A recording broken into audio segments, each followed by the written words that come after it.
Ever found yourself saying yes when you really meant no? Don't worry, you're not alone. It's easy to feel like we have to agree to everything to keep people happy. The truth is, constantly saying yes can leave you drained, overwhelmed, and feeling like your own needs are second to everyone else's. Today, we are diving into the power of no, how to say it without feeling guilty, and why it's one of the most important words in your vocabulary.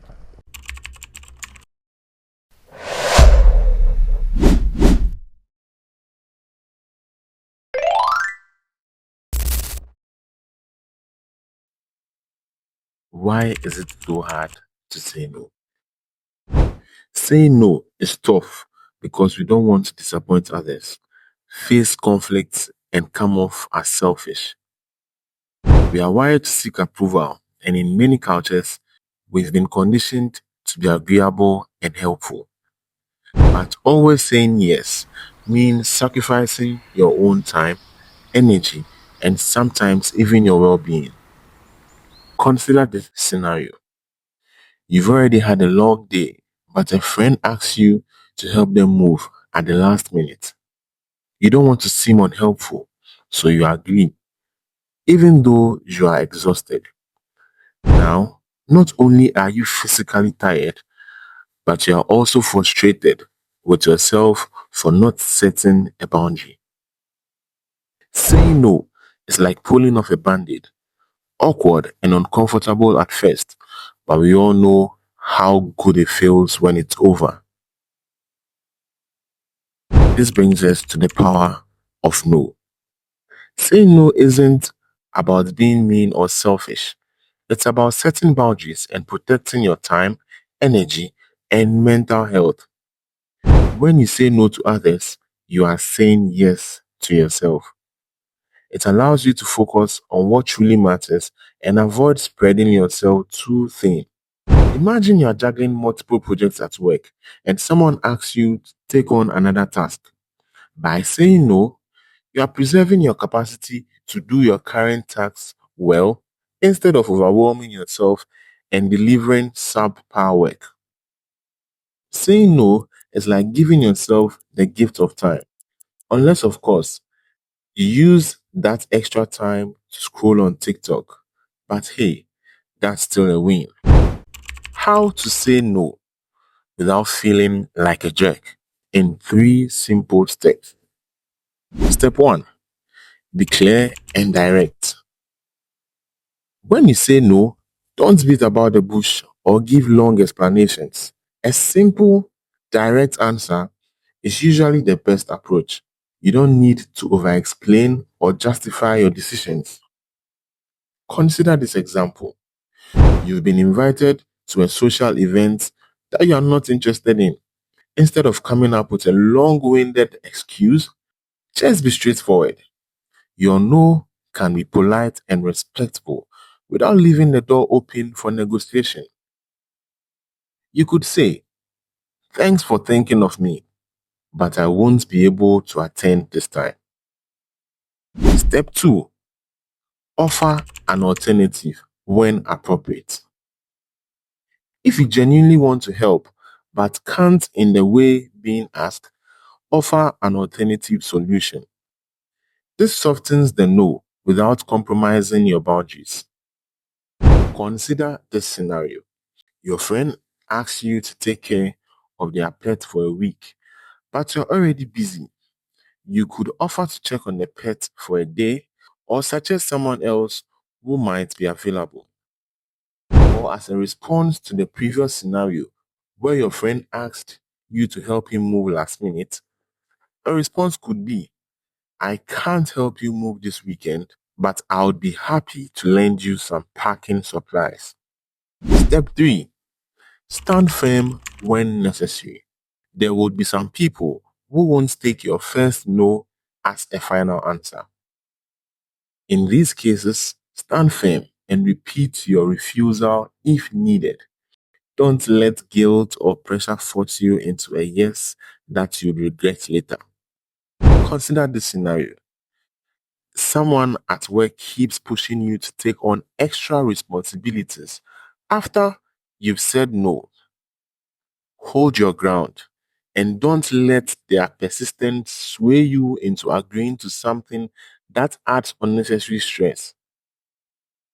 For instance, you could say, I understand this is important to you, but I'm still unable to commit.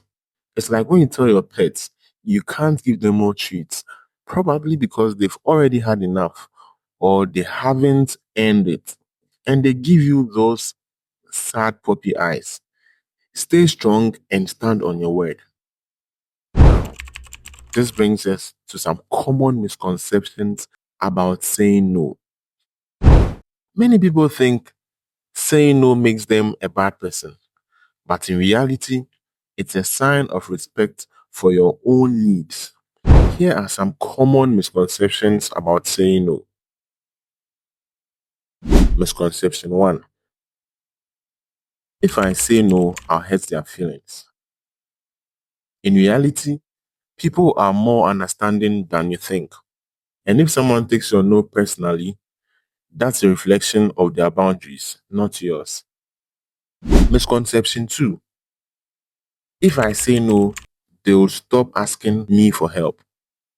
In reality, saying no to a request doesn't mean you are closing the door on future opportunities to help. It just means you are setting limits for this particular situation. Misconception 3. Saying no makes me selfish. In reality, prioritizing your well being isn't selfish, it's necessary. You can't pour from an empty cup. Saying no ensures that you have the energy to show up when it really counts. When to say no. There are specific times when saying no is absolutely essential. Here are some few instances where you should always consider refusing. 1. When it conflicts with your values or priorities. If the request goes against what's important to you, it's okay to decline. A good example would be saying no to a job that doesn't align with your personal values or long-term goals. 2. When it drains your energy. If you're already overwhelmed, don't take on more just to please others. Protect your mental and physical health. 3. When it's someone else's responsibility. Don't take on work that isn't yours just because someone else dropped the ball.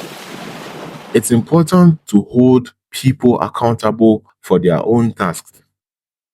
There will be times that you genuinely have to cover for someone because it is required to sustain the workflow or because you owe them a favor. But if this isn't one of those cases, then by all means, stand on your word. Benefit of saying no. Once you get comfortable with saying no, you will experience a lot of benefits in your life. Here are just a few. 1. More time for what truly matters. By saying no to things that don't align with your priorities, you free up time and energy for things that do. 2. Less stress and burnout. Constantly saying yes leads to overwhelm and exhaustion. Saying no helps you maintain balance and avoid burnout. 3. Better relationships. Setting boundaries with people actually strengthens relationships. It establishes respect and ensures that your interactions are based on mutual understanding, not obligation. Your no is powerful. Saying no doesn't have to be hard or guilt-ridden. It's a powerful way to set boundaries, protect your time, and prioritize what really matters in your life. By being clear, direct, and firm when necessary, you can use no to create a healthier, more balanced life without the fear of disappointing others. Thanks for tuning in to today's episode on the power of no. Remember, every time you say no to something that doesn't deserve you, you are saying yes to something that does. Your own peace of mind. If you found this episode helpful, share it with someone who could use a little boundary setting in their life. And next time someone asks you for that favor, remember, your no is as valid as your yes.